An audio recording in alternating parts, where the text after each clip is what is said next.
सभी को राधे राधे। सभी को अपरा एकादशी की ढेर सारी शुभकामनाएं। भगवान विष्णु सबकी मनोकामनाएं पूर्ण करें।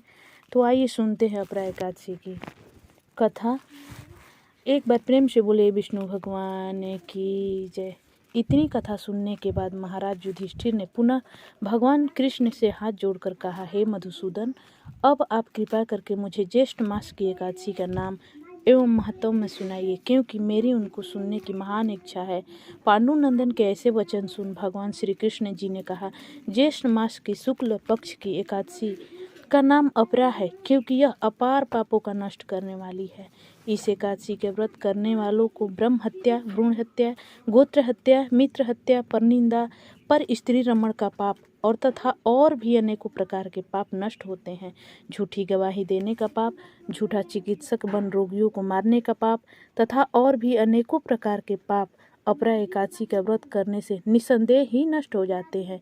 कार्तिक मास में पुष्कर में स्नान करने का जो पुण्य फल होता है और एवं माघ मास में प्रयाग जी में त्रिवेणी स्नान, वैष्णवी माधव के दर्शन करने से जो पुण्य फल होता है तथा फाल्गुन मास में शिवरात्रि व्रत करने से एवं काशी जी में भगवान विश्वनाथ की दर्शन करने का जो पुण्य फल होता है, वह सब पुण्य फल एकमात्र अपरा एकादशी का व्रत करने से होता है। गया जाकर पितरों को पिंड दान करने का जो महान फल होता है एवं सिंहस्थ गुरु में गोमती स्नान का जो महान पुण्य फल होता है और कुंभ में केदार दर्शन का जो महान फल होता है तथा स्वर्ण दान, अश्वदान, गजदान, भूमिदान, विद्यादान, अन्नदान, कन्यादान इत्यादि महान दानों का जो फल होता है, वह महान पुण्य फल केवल एकमात्र अपरा एकादशी का व्रत करने से होता है। यह पाप रूपी वृक्षों को काटने के लिए अत्यंत ही पैनी कुल्हाड़ी है और कष्ट रूपी तीर्ण समूह के लिए अग्नि और महान पाप रूपी अंधकार को नष्ट करने के लिए भगवान भुनो भास्कर का दिव्य प्रकाश है। कहने का तात्पर्य यह है कि अपरा एकादशी के समान पापों को नष्ट करने वाला कोई भी पुण्य फल नहीं। एतवे पापों को नष्ट करने की कल्पना करने वालों एवं अक्षय पुण्य फल को प्राप्त करने के लिए अपरा एकादशी का व्रत रखना अत्यंत ही आवश्यक है। अपरा की अवहेलना करने वाले प्राणियों को कहीं भी त्राण नहीं मिलता है, उसका जीवन एकदम निरर्थक रहता है।